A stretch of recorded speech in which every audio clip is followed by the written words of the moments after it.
We have not seen this kind of escalation at least since the 1971 war.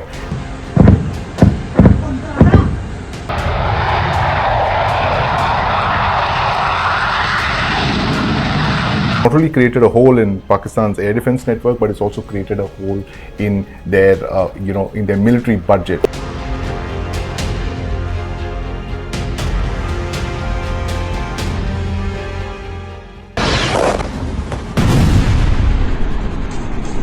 A major development when it comes to India-Pakistan, moving from India focusing just on terrorism and terror networks within Pakistan, telling Pakistan that why they did what they did, saying that this is the moment to de-escalate. Instead of de-escalation, we are looking at a massive escalation, moving to military now. Sandeep Unnithan, senior journalist and author, joins us to discuss what this means for India and Pakistan. Sandeep, this is massive escalation. We are looking at a military level escalation. Explain to us exactly what happened. Well, Geeta, thank you for having me on your show. What we're looking at is almost unprecedented. We have not seen this kind of escalation at least since the 1971 war.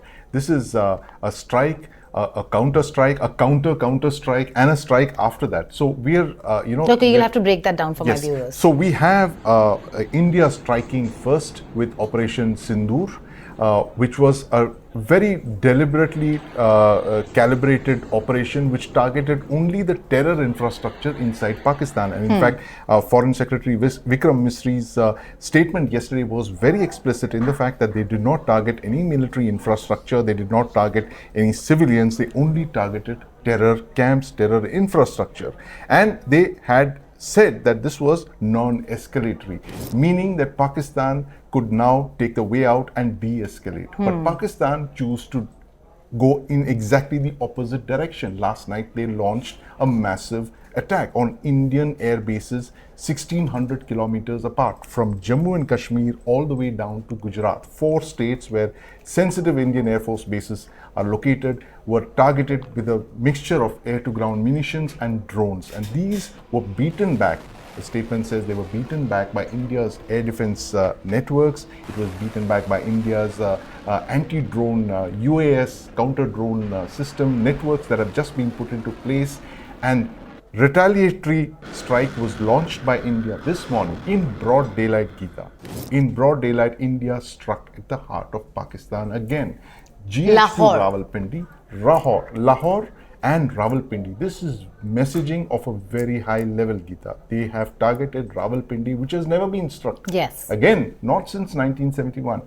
An HQ-9 missile battery, which is Pakistan's most capable air defense missile, was knocked out, messaging to the Pakistan military that we did not strike military targets the last time, but now we will. So the ball is once again in Pakistan's court. We're showing you visuals over here of what this HQ-9 missile defense system really means. Sandeep, the only one that they had in Lahore. Yes. Blown up. Destroyed completely. And what it has done is the very Indian close to Air Force- Rawalpindi. Close to Rawalpindi. Yeah. Which is where the Prime Minister's hometown residence, everything And else. also where a number of other military targets, Yes. including airfields, air bases, and core headquarters are located. And here what the Indian military has done is they've punched a hole through Pakistan's air defense network. They've created a hole. It's called suppression of enemy air defenses, and through that hole now you're looking at the possibility of fighter aircraft entering there. Unless Pakistan can quickly move the limited number of air defense units that it has. How many do they have? Well, the numbers, we know about the number of HQ-16s that it has. It has about between 16 and 24 of these, but the HQ-16s are an older variant. They're shorter ranged, 40 to 50 kilometers. Chinese Only? missiles again, Okay. yes. Medium range Chinese missiles based on the Russian Buk missile system, which we also have. The S-300 was meant to add another layer on top of the HQ-16. The HQ-9 is Pakistan's most advanced air defense missile. It's based on the Russian S-300 missile systems, which were reverse engineered by China. It's a very capable missile system. Of course, it's a generation behind the S-400, which India has in its inventory. Pakistan is believed to have acquired two or three of these HQ-9 batteries, Okay. and that's a couple of hundred missiles. So knocking out, an HQ-9 battery means that you've literally reduced Pakistan's air defense network in the upper tier by at least 1/3 or 1/4, depending on how many of these units they bought from China. Okay. So, punching a hole into Pakistan's air defense capability, in terms of money, how much of a big hole have we punched into the pocket of Pakistan by destroying not just this, but the various targets that we took down?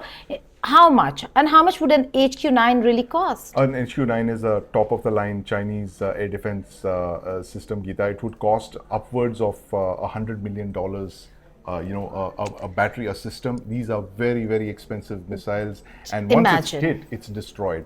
That's not only created a hole in Pakistan's air defense network, but it's also created a hole in their, in their military budgets. That would need to be replaced. It costs money, unless China can give it to them for free. But the point is that China does not give anything for free. There are no free lunches. There are no free lunches. There would be a chunk of Gilgit-Baltistan or more of Gwadar or some other deep sea port, something. Well, Geeta, there is no transaction the Pakistan army is not up for.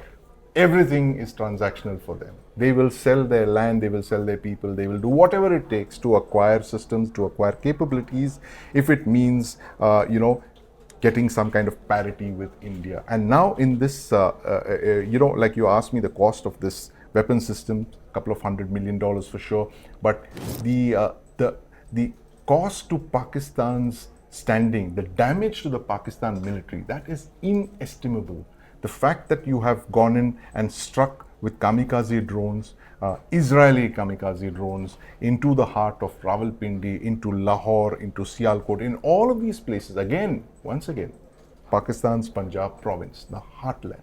And not terror infrastructure this time around. This time around, it seems to be military infrastructure that's been targeted. So the government of India is signaling very quickly how each response from Pakistan will be met with by a calibrated counter-strike and taking it up the escalation ladder. And at each level, it has left space for Pakistan to de-escalate. Now, it is for Pakistan to decide whether it wants to go one level up or whether it wants to call it quits and call for a ceasefire. Sandy, we'd been discussing this earlier. The kind of conflict, war, escalation that we are seeing, and the kind of engagement, military engagement that we're seeing between India and Pakistan, unprecedented, because the technology is different, technology is new, either side has never used the technology before, and the S-400s. Yes, used for the first time in combat, Geeta. The missiles were acquired a couple of years back from Russia. Of course,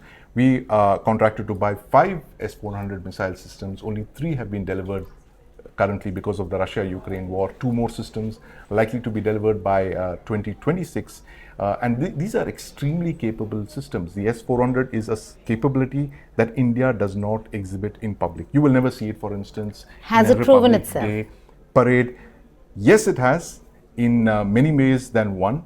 Today was the first operational use of an S-400 missile system, and by judging by the effects that it has achieved, it has managed to shoot down several of the ordnance that Pakistan has thrown at us from across the border, because the S-400, like I said, is a very capable multi-channel, multi-layered defense system which is capable of handling a range of targets, from drones to aircraft to maneuvering ballistic missiles, cruise missiles. It's a one-stop solution for your air defense requirements. That is precisely the reason we bought it from Russia, because it takes a lot of pressure off the Indian Air Force's fighter squadrons. When you have an S-400 squadron on the ground, it means it has taken the load of several Indian Air Force fighter squadrons. So it is, otherwise it does the roles that an IAF fighter squadron would have to do, like suppression of enemy fighter aircraft, air defense, the role that IAF aircraft are always used to do. They take the load of that. So the Air Force is then free to use their capabilities in other missions for air to ground and air to air. In the all-party meeting today, the opposition leaders were asking a lot of questions, and government kept saying it's an ongoing operation, Yes. so a lot of details cannot be divulged. We were discussing again that whether if the government is not comfortable sharing information Yes. but it was an ongoing operation. It hasn't stopped. There is escalation. Pakistan is not going to stop. The ball was in Pakistan's court. Yes. It certainly has moved way beyond that. And when we talk about ladder of escalation in a war, this is not a conventional, so to say, war of the old times where you could say, this happens, so this will happen, and this. No, it could just go from, it went from India's operations against terrorist networks to military to we don't know what is going to happen next. So that the word there, the operational word there, Geeta, is unpredictability. If the Pakistan army thought it was going to be unpredictable, well, they're faced with a political leadership in India which is even more unpredictable. Yeah. And they possibly did not foresee the range of options that India had on the escalation ladder. They did not see India climbing up the escalation ladder. You think India's gamed it well? Absolutely. There's no other way this could have escalated the way it did without India wargaming all possible steps on the escalation ladder. And now, if Pakistan retaliates once again to what we did, the daylight strikes, mind you, Geeta, these were not conducted in the dead of the night. They were conducted in broad daylight, when people could see it, when the citizenry could film the kamikaze drones shrieking down in their terminal descent, in their death dives into their targets. And that spread a lot of fear. And that is going to bring a lot of pressure onto the military to stand down. Because it is the Pakistan military that has chosen this path of escalation, first by brutally murdering Indian civilians, 25 Indian civilians, one Nepalese national in Pahalgam. They sent out a message to India. That message was met with that counter-strike that we carried out last night in Operation, the night before in Operation Sindoor. And now we have escalated several rungs above the imagination of GHQ Rawalpindi. So it is now left to Asim Munir to once again decide whether he wants to pick up the ball and run with it or let it be. Having Sandeep Unnithan and not asking him a bit of background and history will be grave injustice. He's a man, he's a walking, talking encyclopedia. So Sandeep, take us back a few decades and tell us how India has fared through various wars when it comes to 65, 71, Kargil, the conflicts, Mujahideens being sent across. Right. All of that and more. How has India fared, and why isn't Pakistan opening its eyes to the reality of where India is and where Pakistan is? I actually go back even 47. 47, yes, when please. The Pakistan military launched the raiders, the so-called raiders, tribal raiders that suddenly surged out of Pakistan and tried to capture the lands of Jammu and Kashmir by force, and the Indian army had to enter, and that led to the first Jammu Kashmir war between 47 and 48 that led into a full-scale war with the Pakistan military. And then you had 1965, where Pakistan's first military dictator Ayub launches this Operation Gibraltar to take Jammu and Kashmir. That's the last time they try to do it conventionally, because he sees the window of opportunity to capture Kashmir gradually receding with India's mobilization, militarization post the 1962 war. He tries that, he fails, Ayub is thrown out, discredited, replaced by Yahya Khan, an even more adventurous Pakistan military dictator who then launches a war of aggression against India in 1971 because he believes he has both China and the United States backing him, because he has facilitated this historic meeting between Mao and Nixon. And he believes that they are going to stand by him, when the balloon goes up. The United States tries, but China doesn't. And the result is for the world to see. It's the bisection of Pakistan. Bangladesh is created. And then you come down to the 1970s when you have another dictator, Ziaul Haq, who doesn't try anything adventurous, but then he starts the nuclear weapon program. He grabs the nuclear weapon program, he assassinates Zulfikar Ali Bhutto, a judicial assassination, grabs the nuclear weapons program, and then his successors start what I call, what Commodore Uday Bhaskar actually calls, nuclear weapons enabled terrorism, where they fuse this nuclear weapons program with terrorism. So while the first decade of Pakistan's existence is about the nuclear weapons program from the 70s to the mid 80s is about securing Pakistan's existence to protect themselves from an Indian conventional response. Somewhere in the mid 80s, they say, hey, let's use it to protect our terrorist infrastructure as well. And that starts off a new phase of nuclear weapons enabled terrorism, which then lasts right up to 2016, where every Indian administration is deterred by the prospect of Pakistan's nuclear weapons. If you look at it in 1999, India is careful not to cross the line of control and take out the Pakistan army, despite the fact that we were well within our rights to cross the international boundary, because what they did in 1999 was a betrayal. It was a betrayal of the Shimla Accord of 1972. It should have been met with far greater force, but we held back, possibly because of nuclear weapons. But from 2016 onwards, we've seen a complete reversal in the way the Indian government has reacted to Pakistan's nuclear blackmail.